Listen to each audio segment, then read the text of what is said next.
Harka fuune akkam jirtu kabajamtoota daawwattoota YouTube channel Buzeeks Bohaarsaa akkasumas immoo Facebook page Comedian Buzeeks Bohaarsaa yeroo lammaffaadhaaf kuusaa walaloo qaroo qaralaalee jedhu isiniif qabadhee dhiyaachuudhaan waadaa galeen ture kunoo qabadhee dhufeen jira. Walaloo kana guyyaa irraa kan naa waraabee na wajjiniin dhiphatee maal jedhe hojjetaa jiru Xirroo studio yookaan Faisal Abdurrahman galatoomaa jenna. Isinis nu hordofa nu waliin tura.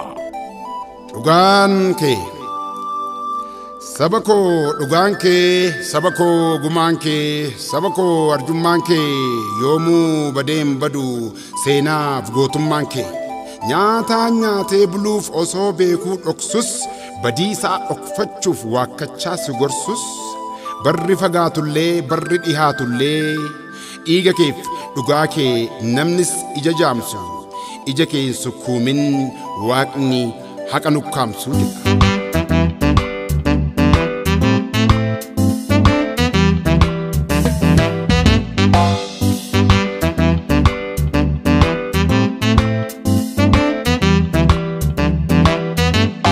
Akkuma mata-dureen kuusaa walaloo kanaa qaroo qara ilaale jedhu kan itti aanu mata-dureen qaroo qara ilaale jedha.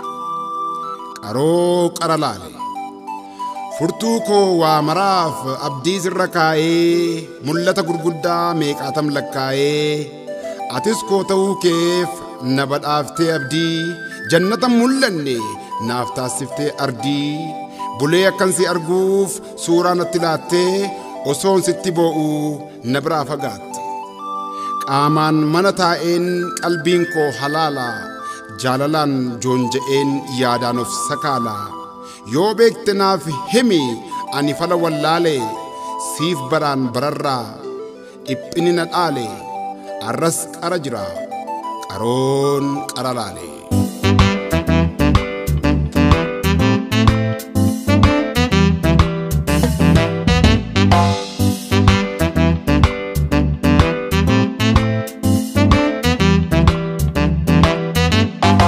Mata-dureen itti aantu akkas jetti waaqni si haa fayyisu waaqni si haa fayyisu jedha. Silaa dhiigaaf situ dhiigaa gaafas dhiigni keessiif dhiigaa kan kee hiddi dhiigaa wal hidda wal diigaa kanaaf abjuun kan kee abjuutti wal hiika.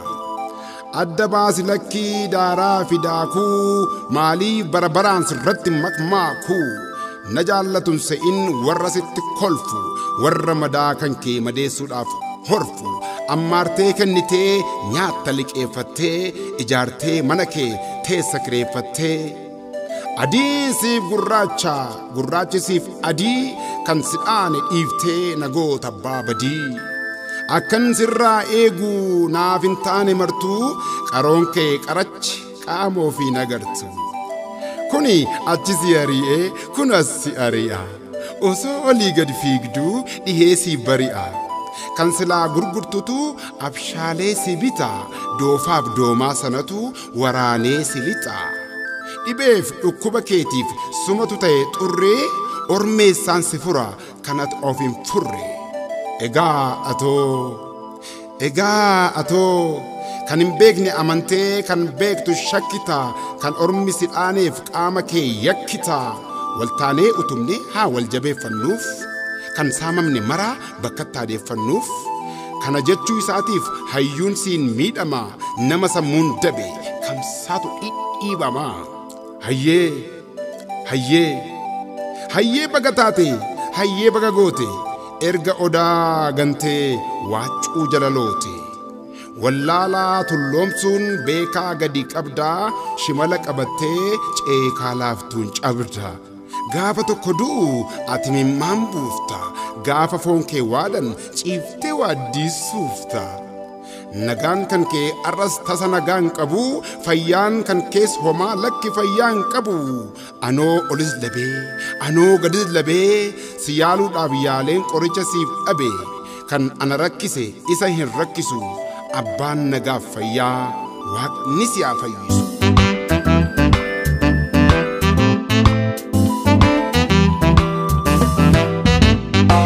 Egaan mata-dureen itti aantu immoo akkas jetti kanaafi jetti mata-dureedha kanaafi jecha Soqraatis kan sammuu nan banne hangam fagaatullee kan barri hin daganne.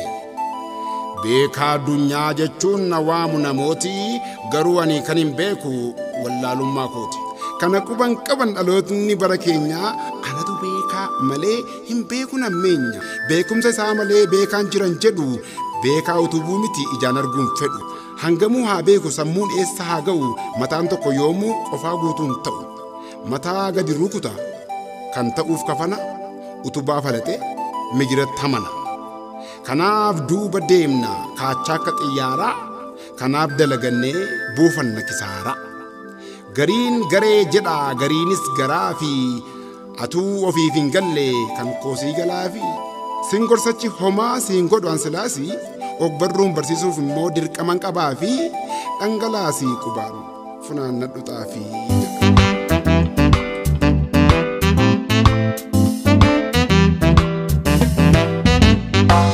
Kan itti aantu mata dureen waan dhimne jedha. Waan dhimne. Yaada firaa hooggantuu bultiidha. Callisuuf ilmaan koo sitti himuun dubbiidha.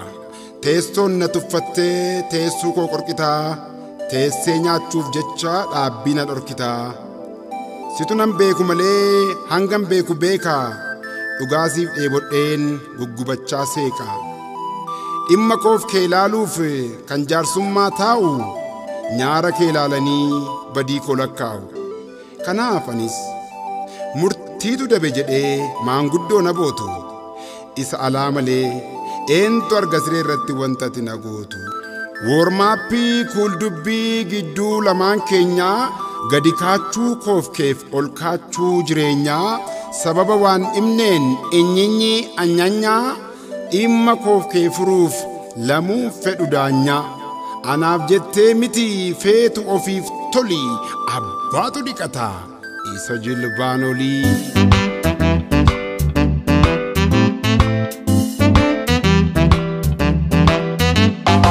Kan itti aanu fi kan xumuraa akkas jedha. Of haa tokkoomsinuu jedha. Waa jechuudhaaf jedheen jedhumoon jedhu jedhe jechuun qaban jedhe waan sammuun naan jedhe. Tokkummaan tokko keenya maaliif danuu osoon jedhee yaaduun lama ta'eenu. Kanaaf kottaa hundi keenya iyyuu waliin gowwoomsinu tokkummaa iyyuun dura of haa tokkoomsinu. Homaa naaf hin galle maal jechuu akka yaaddee naaf ifoomsi buzee dhaamsa nuuf qooduu barbaadde kan jedhee gaafatu tarii yoo jiraate gabaabseen ifoomsaaf dubbiin akka taate. Namni murtii isaatiif yoo murtii hin qabaanne kaayyoon isaa ganamaaf kaayyoon isaa galgalaa yoo waliin fakkaanne kutannoof ejjennoo yoo hin qabne gonkumaa namni sun ofiinuu hin qabu tokkummaa booqaaf burree hin qabu dhaamsi koos kanuma. Galatoomaa marsaa sadaffaa walagarraa guyyaa irraatiif xirroo istuudiyoo Faisal Abdurrahmaan wajjin turtiin goonee fi isinii bohaarsuudhaaf isin gammachiisuudhaaf kan yaalle kana fakkaata. Turtii gaarii isiniin jennaa. Subscribe gochuu hin dagatinaa keessummoonni haaraa taata.